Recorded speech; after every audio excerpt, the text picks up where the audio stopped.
नमस्कार दोस्तों। तो कैसे हो आप लोग। और मैं आज बात करूंगा जो हमारा रात को मैच हुआ था विनेश फोगाट जी का। उन्होंने कल हम सेमीफाइनल जीत के फाइनल में प्रवेश किया था। हालांकि उन्होंने देखिए तो पूरा ही डोमिनेट कर दिया था मैच में, तो उसी हिसाब से सीधे फाइनल में पहुंच गया है। और आज सुबह सुबह ही हमें न्यूज़ मिली है कि विनेश फोगाट जी को डिस्क्वालीफाई कर दिया गया है हमारे फाइनल मैच से।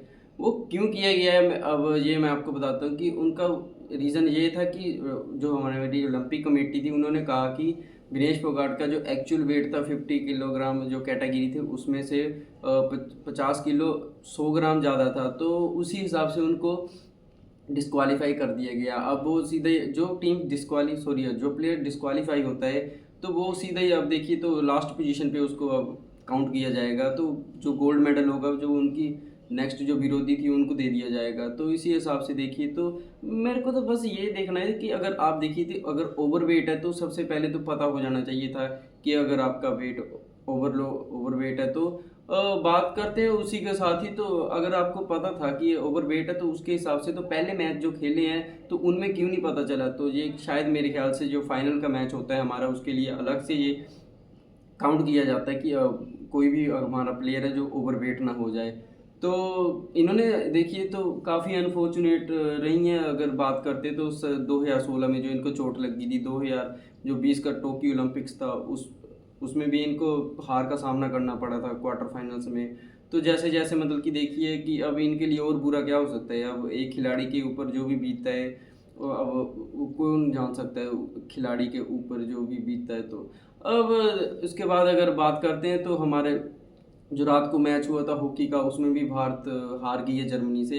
हालांकि इंडिया ने काफ़ी अच्छी फाइट बैक दी थी, तो उसी हिसाब से जो इंडिया का खेल था काफ़ी अच्छा था। मेरे को बस थोड़ा सा ये लगा कि भारत ने थोड़ा सा ना अपने आप को राइट ऑफ कर दिया था लास्ट के जो क्वार्टर था।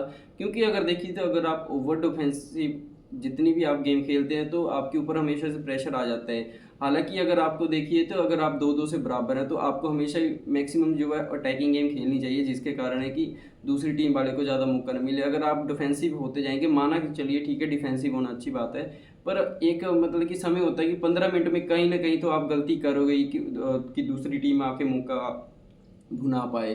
तो उसी का मौका देखिए तो सबसे पहले एक पेनल्टी कॉर्नर भी रुका था जिसमें श्री यश नहीं थे, फिर भी उन्होंने रोक लिया था। बट क्या है एक्चुअल में जो उनके पास से एक जो मौका मिला था तो उन्होंने सीधा ही कॉर्नर की साइड से पास दिया था, जो उससे सीधा ही उन्होंने गोल कर दिए। तो उसके बाद जो लीड बन गई, हालांकि जो लास्ट में एक 6 सेकंड बचे थे तो शमशेर को मौका मिला था वहाँ पे थोड़ा सा अनलकी रह गई जो सीधे गोल पोस्ट के ऊपर से चली गई।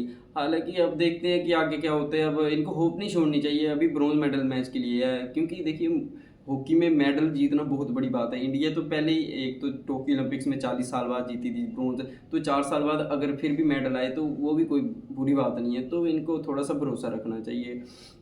अब मैं तो विनेश फोगाट जी के बारे में ये कहना चाहूँगा कि उनके साथ हमारी सिंपैथी है, तो आप अपना शोल्डर डाउन मत कीजिए। आपने देश के लिए काफ़ी बड़ा काम कर दिया है। तो आपने वर्ल्ड नंबर 1 चैंपियन को हराया, सुसाकी थी उनको हराया आपने। तो उसी हिसाब से देखिए तो कोई दिक्कत की बात नहीं है। अब देखते हैं, अब नीरज चोपड़ा के ऊपर ही हमारी अब होप रह गई है कि वो गोल्ड मेडल लेके आएंगे। बाकी हमारे अब जितने भी मेडल कंटेंशन में थे प्लेयर्स वो तो सब बाहर होते गए हैं। हालांकि इंडिया ने इस बार आर्चरी में और बैडमिंटन में काफ़ी हमें डिसअपॉइंट किया है, उसमें से हमें मेडल्स नहीं मिल पाए हैं। तो बाकी अब देखते हैं, तो नीरज चोपड़ा का मैच होगा कल रात के समय, तो उम्मीद करता हूँ कि वो अपना गोल्ड मेडल लेके आएंगे। तो मेरे साथ बने रहिए और जाते जाते चैनल को सब्सक्राइब जरूर कर दीजिए।